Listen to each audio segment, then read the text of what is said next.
I have the privilege and a heartfelt thanks to Jesus Mantas, a Twinian with us for over a decade, a top executive at IBM, one of our sponsors and supporters here at Twin, but also a very good friend of ours who is facing stage 4 cancer.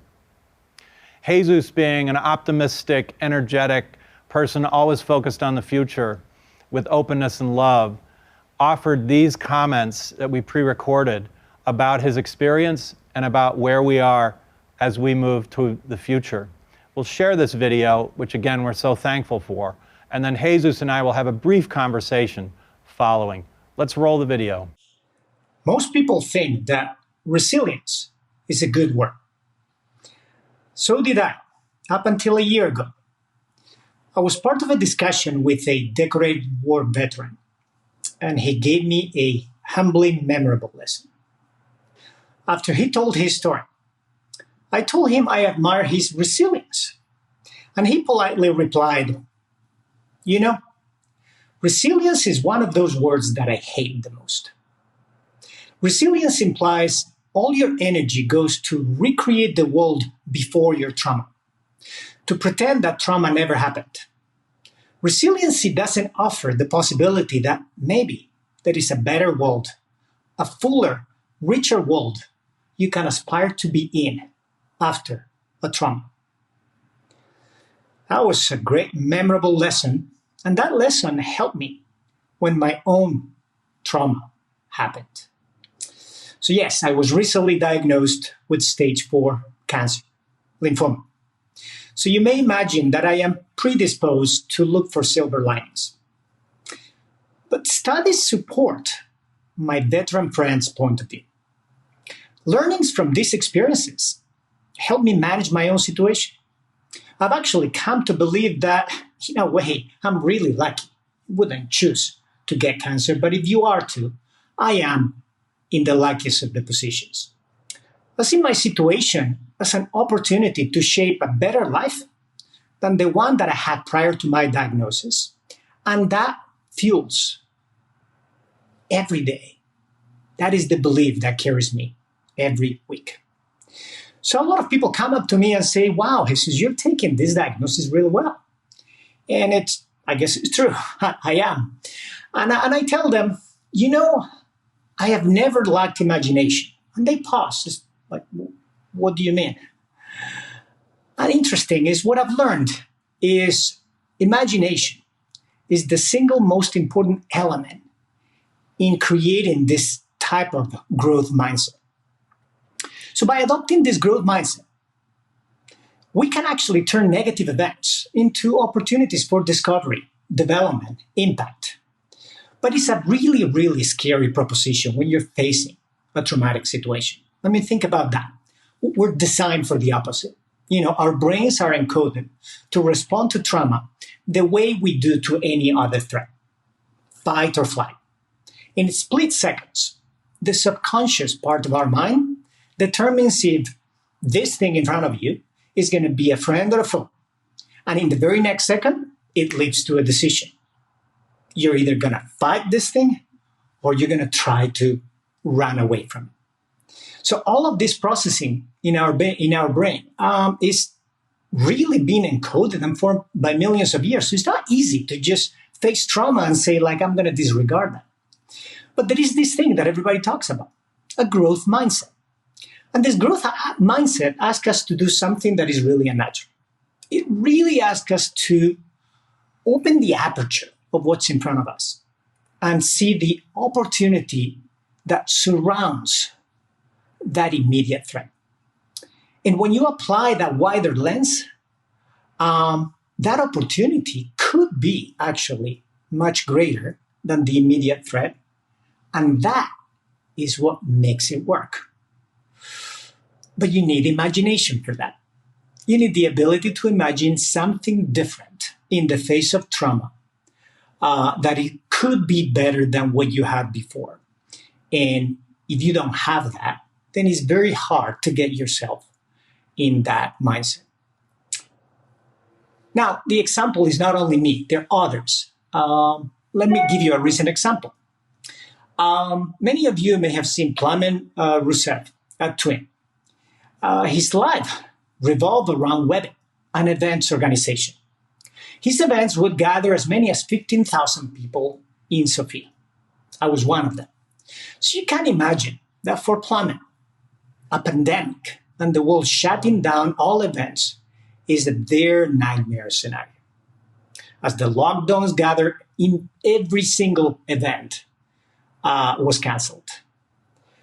So you would say, well, that would be, that's traumatic. And, Plamen could just basically say, okay, well, I'm just going to close that business and I'm going to figure out something else that I can do. But instead, he did something else. He seized that opportunity to reinvent his business, as he shared with us in Twin. He's transformed Webbit into a digital events company with a very slick platform that hosts incredibly rich virtual programs. And over 1 million people have signed up to use that platform. So in the face of that trauma, he went from 15,000 people before the pandemic to now reaching over 1 million people today. So if we, like Plamen did, can rationally and emotionally accept that life after trauma can be better than it was before, then we can really embrace this journey required to realize that opportunity. You have to be armed with imagination and conviction, and you have to create that new narrative that will put you in a position to have a brand new maximum impact. But even if you have that mindset, it requires a different level of leadership to navigate through all of these situations. And the way I see it is you have two ways to lead. There is one with authority, command and control, and the other is through persuasion, community, empowerment. One is all about managing scarcity. The other is about unlocking abundance. Some people call this latter one servant leadership. I prefer to call it authentic leadership. And this authentic leadership is the critical element that is required on periods of high disruption. So let me talk to you about my own journey of authentic leadership, which takes me back to 2.5 years ago when I had the opportunity to travel to Bhutan. Bhutan is a special country, very small country, but special. Special in the way that, for example, in the United States, we measure our prosperity based on gross domestic product. Bhutan uses a different measure called gross national happiness. And this gross national happiness is informed by the fact that, Bhutanese culturally behave in a manner that puts the collective needs before their personal needs. So what I learned in that trip is most Bhutanese actually get up every morning and they ask themselves, what does the world need from me the most today? And that basically guides how they act. Can you imagine as a leader if you get up every day and you ask, what is it my community needs the most? What is it my team needs the most? What is it that I can do today that it will help the most? But that's what they do. So let me tell you a little bit of a story that is real on how to translate this in what they do. You see, in my trip to Bhutan, I met a number of people, but one of them was Dorji. Dorji works, he has his family. And one of the things that he's been doing is he's been helping the kingdom fight COVID. So he's a very busy person and a very giving person. But he sent me a WhatsApp the other day. And I think the best way to describe leadership is maybe I'll just read from you his WhatsApp to me. So let me just get it on my phone. So he said, this is literally a week ago. Hi, Jesus. How are you doing? Today I got an answer from one of the greatest Buddhist masters of our time. He is known for his spiritual powers and miracles, and is highly sought after for divination and blessings. He mentioned that you're going through a difficult time, but is happy that we reach out to him. He has prescribed the following ceremonies, which will commence tomorrow for 3 days. The ceremonies are Tse-Du, Sutra of the Buddha of Infinity Life, 2,000 times. Che-Sien, Long Life Prayers, 2,000 times. Men-Zum, Ceremony of Medicine Buddha, 2,000 times. I would like you to make your wishes as the ceremony starts tomorrow at 7 in the morning Bhutan time. Right now, it is 11:22. That's when he sent me the message. Next message. I have conveyed this to both Justin and Nim. Nim will commission the same prescribed ceremonies at Dodedra. Furthermore, we will also have another set of monks and nuns to conduct the same prayers and ceremonies in another part of Bhutan. So for the next 1 week, we will have 3 temples, one in Sikkim in India and 2 in Bhutan to support you as you seek the best doctors to help you medically. Nim and I are seeking the best spiritual masters to support you mentally. I am confident everything will be okay with you hereafter. Take care, my friend. See, I couldn't describe anything better of what I am talking about. What I just read to you is what it feels like when somebody is an authentic leader to you, in the way in which Dorji is being an authentic leader to me. In my day job at IBM, when the pandemic struck, we had an opportunity to figure out how do you take these new leadership concepts and do things differently. So as COVID-19 hit, we had to reconfigure the IBM company in real time. How do we do in 2 weeks what we had tried to do before in years? And you can't really reorganize the company. So how do you evolve from command and control to persuading people to work together and do things in 48 hours that before they believed it would take 3 months? And I think in our case, it was this element of authentic leadership was a key element of it. We had what I would call a self-directed team of teams, gather communities, including clients, developers, everybody from different functions, to manage this new set of needs that our clients have from us, got them done in 48 hours, and then refined them in 5 days. And we found that the outcome was really very effective, that this was really agile, that we had tried to do for 5 years, but now we finally were living it as opposed to just learning about it. And we're still learning. I think we're all learning. But with this, I believe we have helped create a set of attitudes and behaviors that in turn are helping to shape our, IBM culture. So in this whole process, one of my reflections of it is that practicing leadership without authority is a superpower. I think you can do so much more when you think of yourself as this, you get up every morning thinking, what are you going to do to maximize the outcome you can do that day, instead of getting up every morning and saying, how am I going to use the resources I have at my disposal to achieve my outcome? It's a different mindset. So the big difference is in the one where you're just managing resources. The only resources you have, the only people you have are those on your team. In this new authentic leadership, it's almost like everybody can be on your team. As long as you can articulate a common goal and they perceive that you're vested in helping them, what happens is everybody just adds to your team. So you have this infinite set of people that can help you versus just the finite, the finite, it's like this scarce set of it.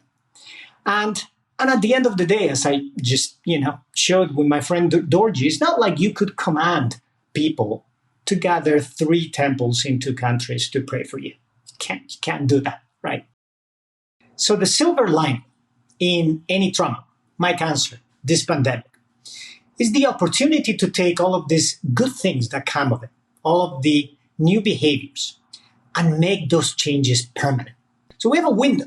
We have a window of time in the middle of this pandemic that we can figure out if we can make these great changes stick. And that powers our opportunity to emerge from a pandemic or any other trauma as better individuals, better communities, better companies, and frankly, shape our planet in a better way. So in all this time, through all this trauma, one of the other things that I have learned is if I don't know what else to do, I'll just go ahead and smile.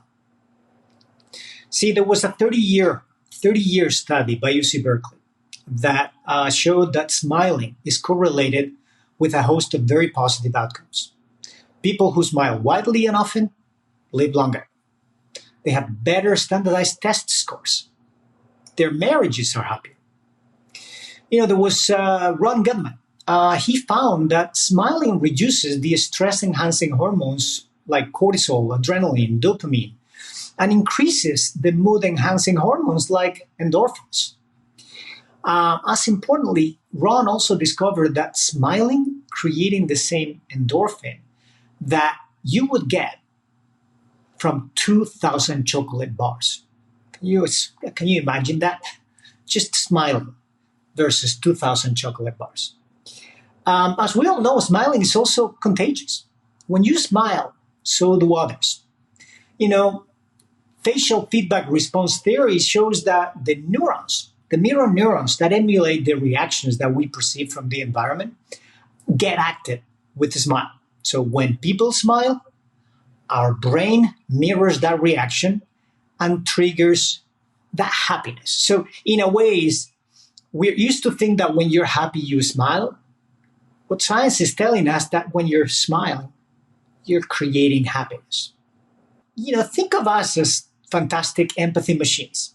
And once you figure that out, you can really use smile to make you feel better in the face of trauma, to maybe spark that imagination. And at the end, you're probably going to end up feeling happier. So as we get to the end of this session, I'd like just to recap a few of the concepts that we've covered from my own perspective. First, you have to believe that life after trauma can and often is better than before. The path to that life starts with a growth mindset that has to be powered by imagination. Second, authentic leadership is an essential ingredient, a new way to do things to manage all of these teams that have a growth mindset. Third, we're right now in a moment where we have the opportunity to take all of these really good habits that can achieve so much more and make them persist even after trauma, even after the pandemic. And in doing so, we can create a much better culture to care for our planet, for our community, for our companies, and for ourselves. And finally, there is only one thing that you remember of this conversation. I hope that thing is that whatever your situation is, wherever you are, remember to smile. Smile to yourselves, smile to everybody in front of you, because the world will be better when every one of us smiles. Thank you. Jesus Mantas, everyone. Jesus, thank you for being here. How are you doing? I'm doing well. I was saying this is as bad as you could see me. I literally start my next cycle of chemotherapy today. You can see me. This is as much of a reality TV as you can make it. I am in the suite at Memorial Sloan Kettering Cancer, starting my monoclonal antibody, which is the beginning. Well, Jesus, as soon as you had this news to share, you and Christina mustered the team.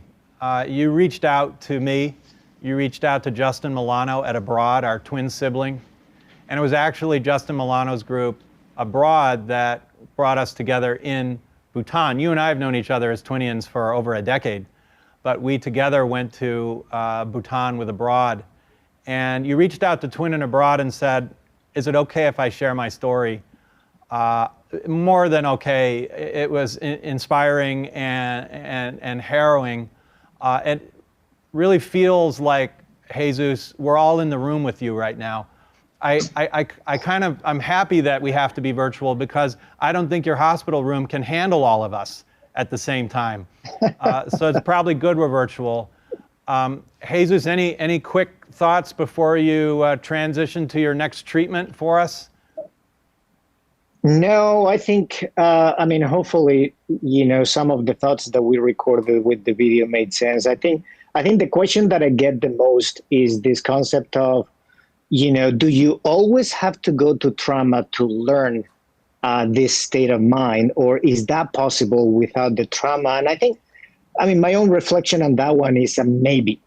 I think maybe it's possible, but it takes this different type of leadership. And we just finished a study that I think it gives us one of the keys. So the IBM Institute of Business Value is going to launch next week. It hasn't been launched yet. So this is for the twin audience before it's going to be launched. We actually have interviewed leadership, and there is a significant gap between what we as leaders believe we are doing and the environment we are creating, and what people actually perceive that environment is. And it's very acute in COVID-19. One of the questions is we ask employers and executives and leaders in companies, do you believe that you're caring for your employees? And 80% of them say, we are, safety of our employees is number one. But then you ask the employees and only 30% of them say they believe their employer care for that. So if it is about creating new habits, which is a very internal decision that has to stick, I think it's possible to create a state of, if you want a better state of awareness and a better set of outcomes without going through the trauma. But it does require some special leadership to bridge that gap between the perception of the environment and the idea of the environment that us as leaders believe we're creating. Well, Jesus, you've certainly shown special leadership for all of us, not just as a business leader, but in your own personal life. Thank you so much for reaching out here. I want you to know that not only are we all in the room with you today and throughout this whole process, but we're all here because we love each other. And that's what's going to get us to a better future more than anything else. Everybody, I urge you to go to your delegate conversations now for a little bit. We're going to come back live here at 50 minutes after the hour, so 12:50 after the hour for the next segment. And while you do, I'd urge you to have a conversation about what do Jesus's words mean for you. Thanks again, Jesus. We're with you, and I can't wait to have dinner and reconnect after we're through all of these challenges. Thank you very much. Thank you, Rob, and thank you, everybody. Muchísimas gracias.